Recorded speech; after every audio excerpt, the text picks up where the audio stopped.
자, 우리 책에 아까 앞쪽에 표시한 대로 크게 보면 행정구제라는 거예요. 행정구제에는 뭐가 있다? 사전적 구제와 사후적 구제가 있다라는 거죠. 크게 나누면 사전적 구제와 사후적 구제가 있다라는 거예요. 근데 우리가 조금 더 집중해서 볼 거는 요거예요. 사후적 구제에 대해서 조금 집중해서 볼 겁니다. 사후적 구제. 그래서 사후적 구제는 두 가지로 나눌 거예요. 사전적은 이제 아실 거예요. 행정절차법, 처분사유 설명서.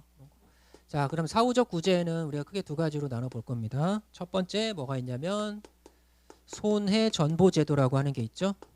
먼저 큰 그림을 보시고. 근데 손해전보에는 뭐가 있다 그랬어요, 지금. 적법한 행위에 대해서 하는 손실보상이 있고 위법한 행위에 대해서 하는 손해배상이라고 하는 게 있죠. 자, 그리고 이 손해전보와 함께 이제 다툴 수 있는 게 뭐다? 행정쟁송이라고 하는 게 있다 그랬죠. 행정쟁송. 이게 중요하다는 거예요. 행정쟁송. 우리한테.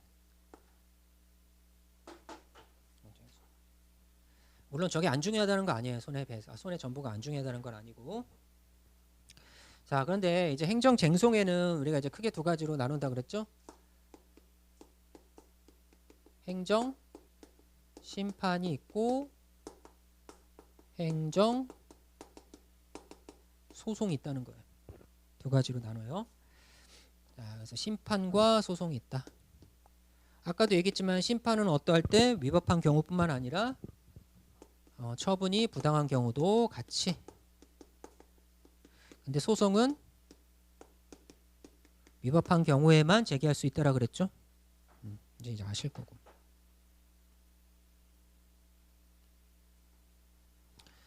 자, 그래서 행정심판과 관련된 거 다시 책을 한번 넘겨보세요. 넘겨보시면 222페이지 나옵니다.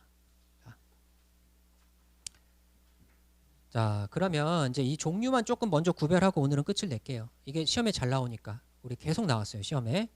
자, 그러면 행정심판의 종류가 있다. 행정심판에는 종류가 어떤 게 있느냐. 종류가 일단은 취소심판이라고 하는 게 있어요. 취소심판.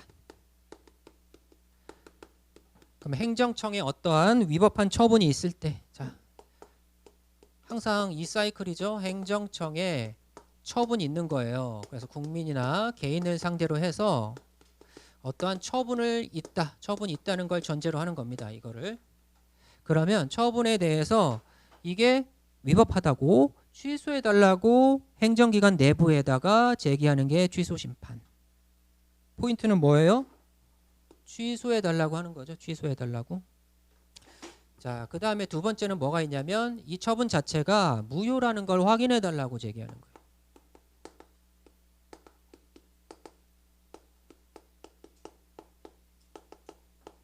무효 등 확인 심판.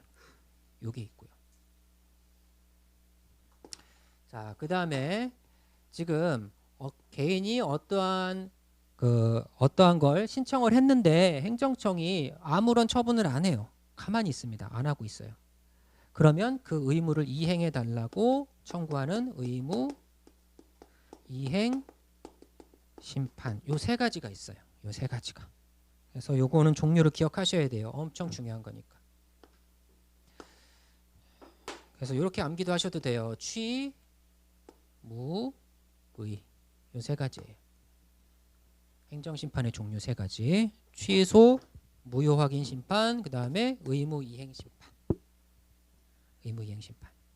자, 근데 의무 이행 심판에는 요거에는 두 가지로 나눠볼 수 있어요. 어떠한 걸 신청을 했는데 이 신청을 거부하는 처분에 대해서 거부했잖아요. 그러니까 그 거부한 거를 다시 해달라고 의무를 이행해달라고 신청하는 경우가 있을 거고요. 아까 얘기했듯이 아예 처분 자체를 안 하는 거죠. 부작위에 대해서 의무를 이행해달라고 하는 두 가지의 경우가 있어요. 그래서 거부 처분에 대한 의무 이행 심판이 있고 아무것도 하지 않는 부작위에 대한 의무 이행 심판이 있어요. 구분만 해놓으세요. 구분만. 여기서 구분이 중요한 거니까. 알겠죠? 이 세 가지 꼭 기억하셔야 돼요. 엄청 중요한 겁니다. 이게 일단 매번 시험에 잘 나오고 있는 부분이에요. 여기. 그리고 요거 부당한 경우 알아두시고. 자, 그런데 이제 이 행정심판에는 요 세 가지가 있고요. 나머지 요건 하나 기억해 두세요. 행정심판에는 당사자 심판이라는 건 없습니다. 당사자 심판이라는 건 없어요. 하나 알아두시고.